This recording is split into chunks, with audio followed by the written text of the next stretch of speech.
రాజమహేంద్రవరంలో దహించు అగ్ని విడుదల సదస్సు ఆగస్ట్ 5, 6, 7 తేదీలలో ప్రతిరోజు ఉదయం 10 గంటల నుండి ప్రారంభించబడును. ముఖ్య ప్రసంగికులు పాస్టర్ చార్లెస్ గారు చెన్నై మరియు డాక్టర్ థామస్ గారు, డాక్టర్ శివా థామస్ గారు దహించు అగ్ని మినిస్ట్రీస్ రాజమహేంద్రవరం. మీరు శాపములతో, చేతబడి శక్తులతో, మాంత్రిక శక్తులతో, అనారోగ్యముతో, ఆర్థిక ఇబ్బందులతో మరియు ఏ విధమైన బంధకాలతోనైనా బంధించబడి ఉన్నారా? అయితే రండి, ఈ కూడికలో పాల్గొని విడుదల మరియు ఆశీర్వాదం పొందండి. విడుదల పరిచర్యలో ఉన్న వారికి తర్ఫీదు ఇవ్వబడును. స్థలం దహించు అగ్ని ఆడిటోరియం, నటరాజ్ థియేటర్, రాజమహేంద్రవరం. మరిన్ని వివరాలకు 9494940072 మరియు 73.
ప్రభువు అంటేనే ఆశ ఆశ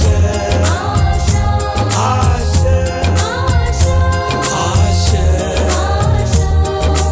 యేసు మీరే ఆశ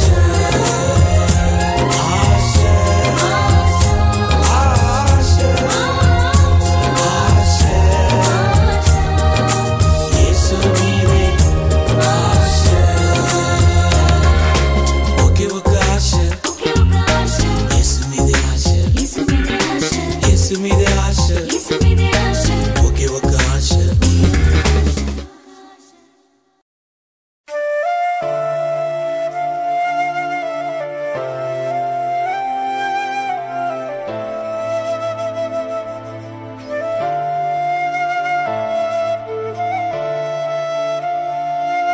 యేసు రెండవదిగా యేసు ప్రభు వచ్చేదాకా, యేసు ప్రభు ఈ భూమిలో మనిషిగా వచ్చేదాకా విశ్రాంతి దినాన్ని చాలా స్ట్రిక్ట్గా పాటించుకుంటూ వచ్చారు. ఈవెన్ అద్భుతాలు స్వస్థతలు చేయటం కూడా విశ్రాంతి దినాన్ని అధిగమించినట్టుగా చెప్పబడ్డాయి. అందుకొరకు యేసు ప్రభు విశ్రాంతి దినంలో అద్భుతాలు చేస్తే అది ఒక పెద్ద నేరం కింద పరిసయ్యులు సదుకేయులు నేరారోపణ చేశారు. యేసు ప్రభు సిలువ వేయబడటానికి ఇది ఒక కారణం. మా విశ్రాంతి దినాన్ని ఈయన పాటించట్లేదు. కానీ యేసు ప్రభు చేసిన అద్భుతాల్లో 39 అద్భుతాల్లో దగ్గర 7 అద్భుతాలు విశ్రాంతి దిన నాడున యేసు ప్రభు చేశాడు. గట్టిగా హల్లెలూయా చెప్పండి. హల్లెలూయా.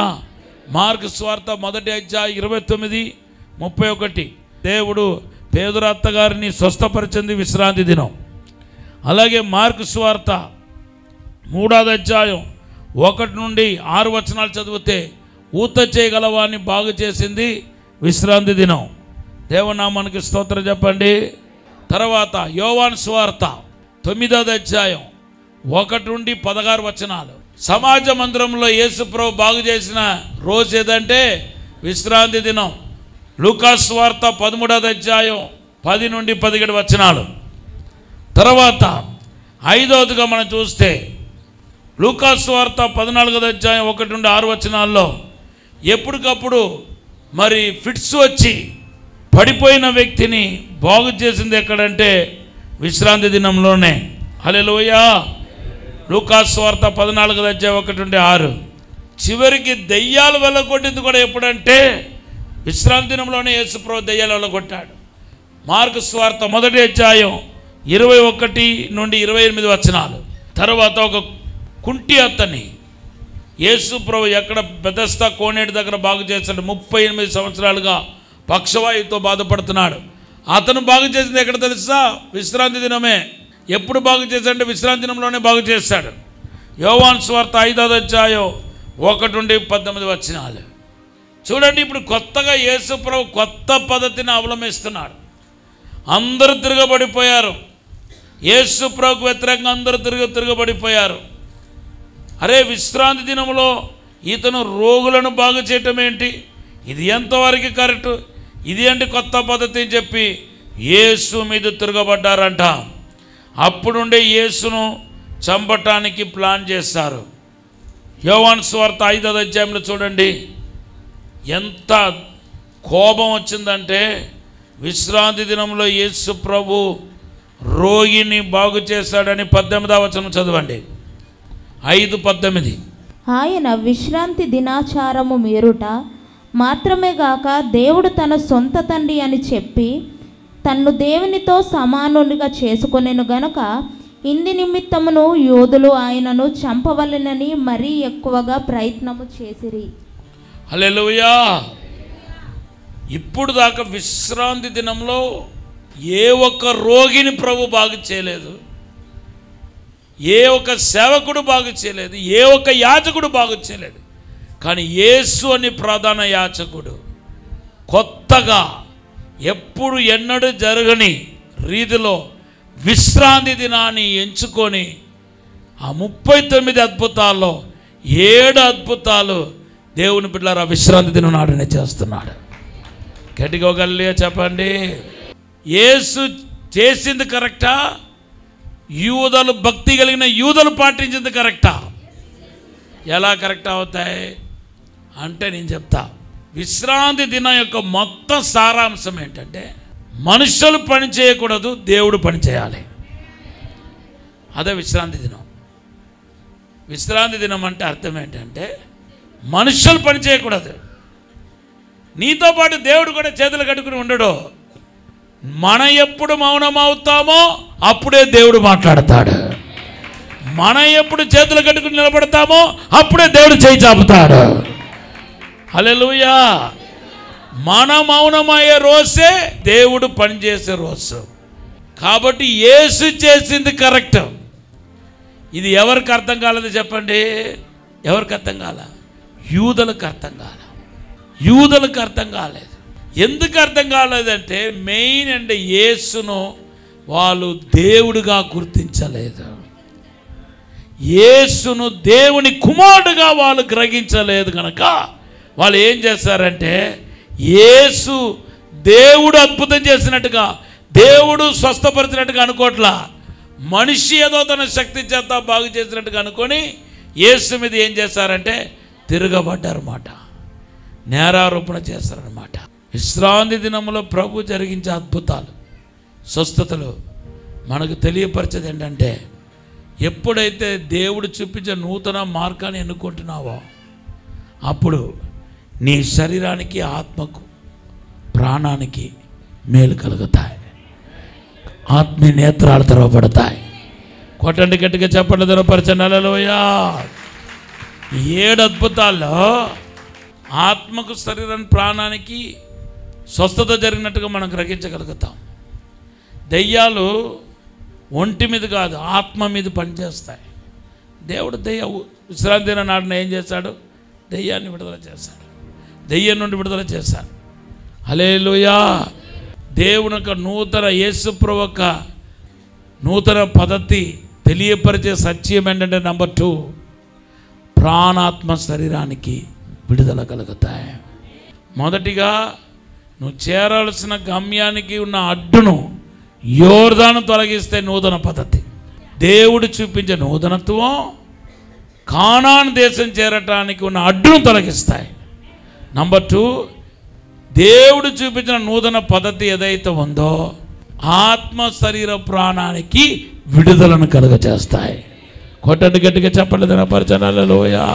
3వ ఒక మాట చెప్పేసి ప్రార్థన చేయబోతున్నాను. పెంతెకోస్తు దినానికి ముందు వరకు పరిశుద్ధాత్మ దేవుడు బయట ఉన్నాడు. ఎవ్వరి మీదకి పరిశుద్ధాత్మ దేవుడు రాలేదు. ఎప్పుడైతే పెంతెకోస్తు దినం నాడున అనగా యేసుక్రీస్తు శిలువల వేలాడి పాపానికి ప్రాయశ్చిత్తం కలుగచేశాడో, కలుగచేసిన తర్వాత పరిశుద్ధాత్మ దేవుడు బయట కాదు కానీ మనలోనికి వచ్చాడు. కొట్టండి గట్టిగా చెప్పండి, దినపరచండి. హల్లెలూయా.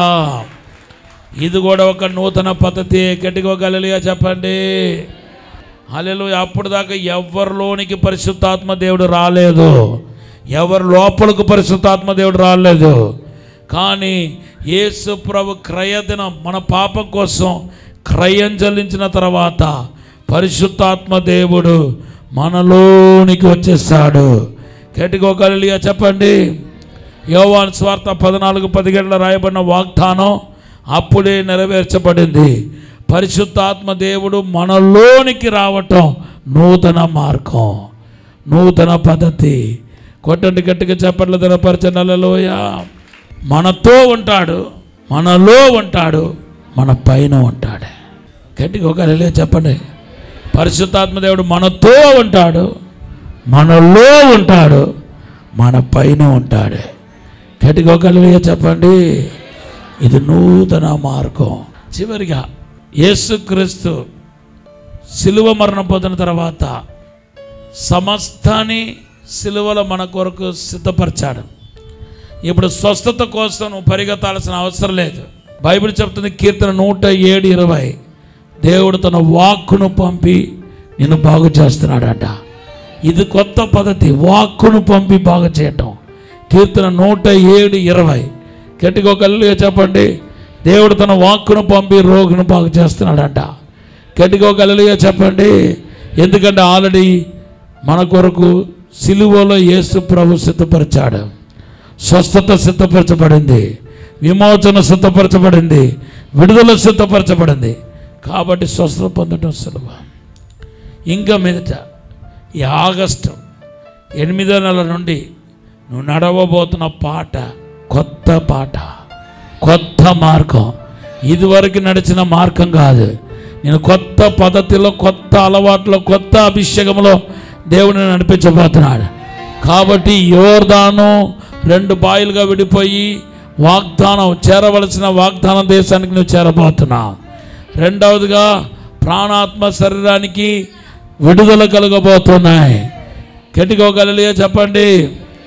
మూడవదిగా పరిశుద్ధాత్మ యొక్క కుమరింపు విషయంలో, నడిపింపు విషయంలో ఒక నూతనత్వాన్ని చూడబోతున్నావు. ఇంతవరకు నువ్వు బయట పరిశుద్ధాత్మ దేవుడు ఉన్నాడు. ఈరోజు నీ లోపలికి రాబోతున్నాడు పరిశుద్ధాత్మ దేవుడు. కొత్త మార్గాన్ని దేవుడు చూపించబోతున్నాడు.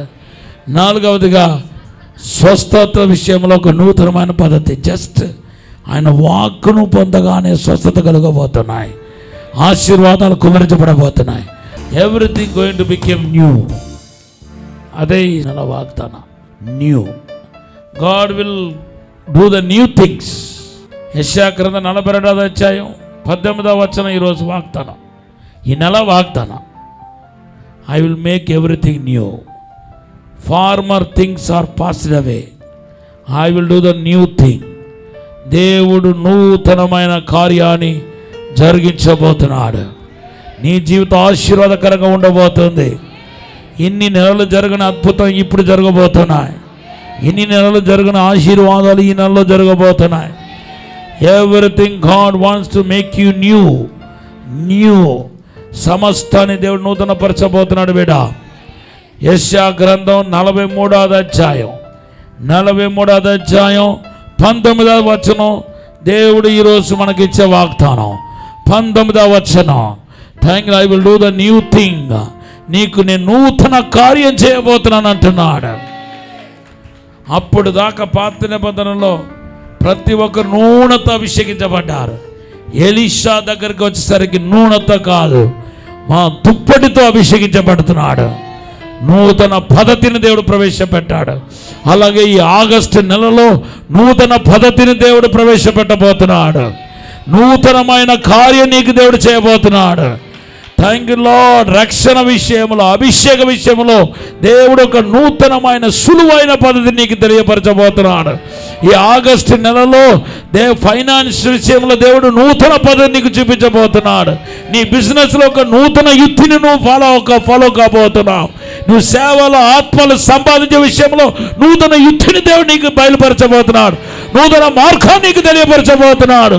నువ్వు పైకి హెచ్చించబడే విషయంలో, సిగ్గుపరచబడిన చోట కనపరచబడే విషయంలో దేవుడు నూతన పద్ధతి నీకు బయలుపరచబోతున్నాడు. నూతన కార్యాన్ని దేవుడు చేయబోతున్నాడు. ఎందుకంటే ఈ నెల వాగ్దానం, థ్యాంక్ యూ, ఆగస్టుల వాగ్దానం. అప్పుడు థ్యాంక్ యూ లార్డ్, యెషయా గ్రంథం 43:19. ఈ వాగ్దానం ప్రకారం నూతన పద్ధతిని దేవుడు మీకు చూపించరుగాక. నూతనమైన విడుదల, నూతనమైన అభిషేకం, కొత్త అభిషేకం, నూతనమైన మార్గం మీకు చూపించి బలపరచునగాక. ఆమేన్.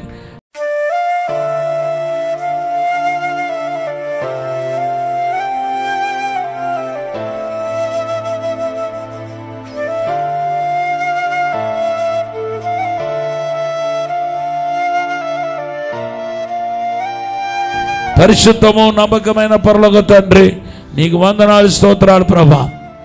మీరు ఆశీర్వదించండి, అభిషేకించండి ప్రభా. 2 పాల ఆత్మతో నింపండి, 2 పాల అభిషేకముతో నింపండి అయ్యా. ప్రతి ఒక్కరిని ఆశీర్వదించండి, దర్శించండి. ఈ లైవ్ ప్రోగ్రాం చూస్తున్న వారు కూడా ఆశీర్వదించమని యేసు నామములో అడిగి వేడుకుంటున్నాము తండ్రి. ఆమేన్. రాజమహేంద్రవరంలో దహించు అగ్ని విడుదల సదస్సు ఆగస్ట్ 5, 6, 7 తేదీలలో ప్రతిరోజు ఉదయం 10 గంటల నుండి ప్రారంభించబడును. ముఖ్య ప్రసంగికులు పాస్టర్ చార్లెస్ గారు చెన్నై మరియు డాక్టర్ థామస్ గారు, డాక్టర్ శివ థామస్ గారు, దహించు అగ్ని మినిస్ట్రీస్ రాజమహేంద్రవరం. మీరు శాపములతో, చేతబడి శక్తులతో మాంత్రిక శక్తులతో, అనారోగ్యముతో, ఆర్థిక ఇబ్బందులతో మరియు ఏ విధమైన బంధకాలతోనైనా బంధించబడి ఉన్నారా? అయితే రండి, ఈ కూడికలో పాల్గొని విడుదల మరియు ఆశీర్వాదం పొందండి. విడుదల పరిచర్యలో ఉన్న వారికి తర్ఫీదు ఇవ్వబడును. స్థలం దహించు అగ్ని ఆడిటోరియం, నటరాజ్ థియేటర్, రాజమహేంద్రవరం. మరిన్ని వివరాలకు 9494940072 మరియు 73. విశాఖపట్నంలో దహించు అగ్ని ప్రత్యేక స్వస్థత విడుదల కూడిక ఆగస్టు 9వ తేదీన ఉదయం 9 గంటల నుండి ప్రారంభించబడును.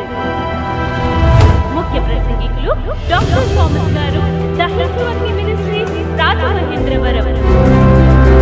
స్థలం శుభలక్ష్మి కళ్యాణ మండపం, రైల్వే న్యూ కాలనీ, విశాఖపట్నం. మరిన్ని వివరాలకు 9494940072 మరియు 73. ఇది కుటుంబ ఆశీర్వాద కూడిక. ఇక్కడ మేము మా కుటుంబాలను కట్టుకున్నాం. మరి మీరు? అయితే ప్రతి శుక్రవారం రాజమహేంద్రవరంలో జరిగే ఈ కుటుంబ ఆశీర్వాద కూడికలో పాల్గొనండి. ఈ కూడిక జరుగు స్థలం దహించు అగ్ని ఆడిటోరియం, నటరాజ్ థియేటర్, రాజమహేంద్రవరం. సికింద్రాబాద్ లో దహించు అగ్ని అద్భుత అసాధారణ కూడిక ప్రతి శనివారం సాయంత్రం 5 గంటల నుండి ప్రారంభించబడును. స్థలం SPG church ground, alpha hotel వెనుక, సికింద్రాబాద్. మరిన్ని వివరాలకు 9494940074 మరియు 75. రాజమహేంద్రవరంలో దహించు అగ్ని అభిషేక ఆదివారపు ఆరాధన ఇప్పుడు ప్రతి ఆదివారం ఉదయం 9:30 నుండి ప్రారంభించబడును. తప్పక పాలు పొందండి, దైవిక ఆశీర్వాదం పొందండి. స్థలం దహించు అగ్ని ఆడిటోరియం, నటరాజ్ థియేటర్, రాజమహేంద్రవరం. మీ ప్రార్థన అవసరతలకు 9494940072 మరియు 73. ఈ టీవీ కార్యక్రమాన్ని చూసి ఆశీర్వదించబడినట్లయితే దహించు అగ్ని టీవీ పరిచర్యకు మరియు బ్లెస్సింగ్ ల్యాండ్ కు సహకరించండి. దహించు అగ్ని trust current account number 357222444370, State Bank of India, main branch, Rajamahendravaram. My address doctor Thomas, దహించు అగ్ని మినిస్ట్రీస్, తుమ్మలోవా, రాజమహేంద్రవరం.